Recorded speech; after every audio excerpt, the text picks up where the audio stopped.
adik-adik, kembali lagi bersama Detektif Nanda di Semua Tentang Alkitab. Oke, hari ini kita akan membahas tentang sebuah perjuangan dalam membangun kembali kota yang hancur. Kalian tahu siapa yang melakukannya? Baiklah, daripada kita menebak-nebak, gimana kalau kita langsung bahas saja di Semua Tentang Alkitab. Sekarang aku tahu. Oke, Nehemia bin Hakalia atau yang sering kita kenal dengan Nabi Nehemia adalah seorang Israel yang menjadi juru minum Raja Artasasta di kerajaan Persia. Mungkin kalian bingung, kenapa ada orang Israel yang melayani Raja Persia? Jadi karena bangsa Israel itu sering memberontak kepada Tuhan dan banyak melakukan dosa. Jadi Allah menyerahkan bangsa Israel kepada bangsa Babel. Tapi kemudian bangsa Babel itu kalah perang dari bangsa Persia. Jadilah orang Israel dan orang Babel menjadi tawanan Persia dan melayani di kerajaan Persia. Tapi adik-adik, sekalipun ya Nehemia menjadi seorang juru minum raja, tapi Nehemia nggak sombong. Dia tetap menanyakan tentang kampung halamannya kepada Hanani, yaitu saudaranya. Tapi adik-adik, dia harus menerima kabar yang kurang baik.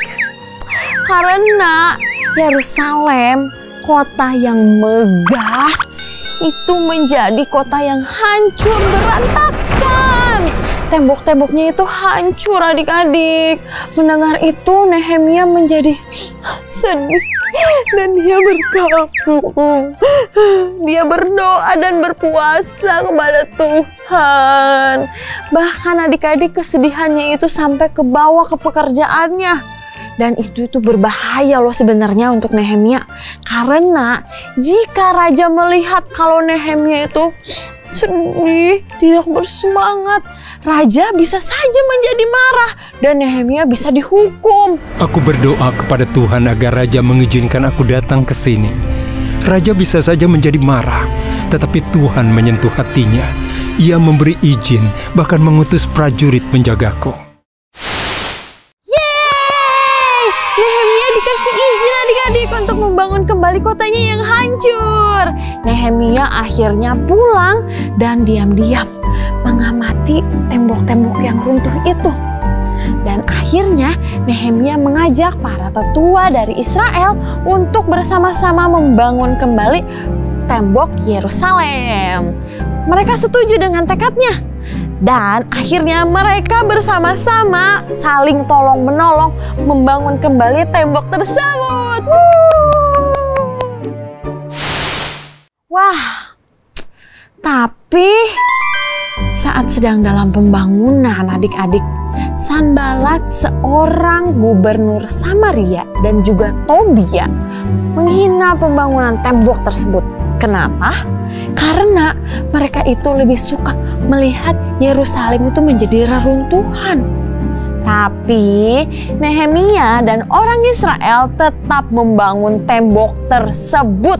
Wah, melihat itu Sanbalat dan juga Tobias menjadi sangat marah. Mereka mengumpulkan orang-orang Arab, Amon dan juga Asdod untuk berperang melawan Israel. Para pekerja sudah keletihan, Nehemia, dan sekarang ketakutan. Sanbalat dan Tobia bersama dengan orang Arab, Amon dan orang Asdod. Mereka marah karena pembangunan ini. Kita harus lakukan sesuatu. Kita tidak bisa seperti ini terus, Nehemia.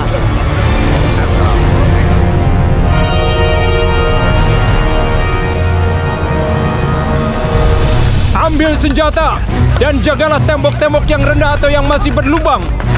Zakur bin Amri, bergabunglah untuk melindungi gerbang mata air. Mesulam bin Bereki, berdirilah di atas tembok di kedua sisi gerbang air. Malkia bin Rekab, ke atas gerbang lebak. Jangan takut terhadap musuhmu. Tuhan kita besar dan penuh kemenangan. Ia tidak hanya melawan orang-orang yang mengolok dan mengancamnya, tapi ia punya rencana untuk mengalahkan mereka.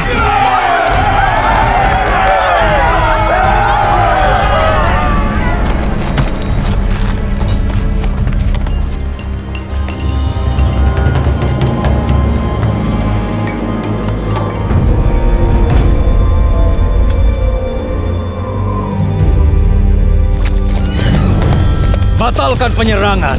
Tidak, ini waktunya. Kita serang saat sinar matahari menyilaukan mereka. Dengar aku, mereka tahu. Mata-mataku memberitahu kalau ada pengawal di seluruh kota. Tembok yang setengah dibangun itu sudah cukup kuat. Kita tidak punya kesempatan lagi. Dan kamu percaya mata-mata itu? Ia yakin sekali.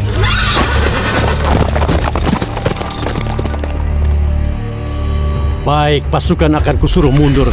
Dan aku sendiri akan menghadapi Nehemia.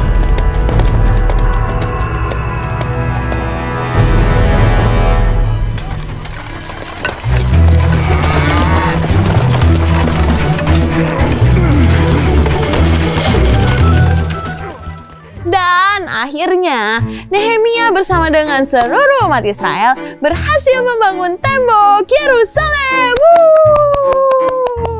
Kemudian pulanglah berbondong-bondong bangsa Israel kembali ke Yerusalem. Dan mereka menetap lalu berkembang menjadi bangsa yang besar kembali. Itulah adik-adik kekuatan dari saling menolong. Pekerjaan yang terlihatnya susah, tidak mungkin bisa dilalui jika bersama-sama. Nah, buat kalian yang mau lihat kisah lengkap dari Nehemia atau kisah-kisah lainnya, kalian bisa langsung lihat aja di aplikasinya Superbook, yaitu Superbook Kids Bible. Kalian bisa langsung download di App Store atau di Play Store ya. Terima kasih sudah menyaksikan semua tentang Alkitab hari ini. Kalau kalian mau request, Kak, aku mau bahas tentang ini dong, atau bahas tentang ini dong, kalian bisa langsung komentar aja ya di bawah. Sampai jumpa di semua tentang Alkitab selanjutnya. Sekarang aku tahu. Bye-bye.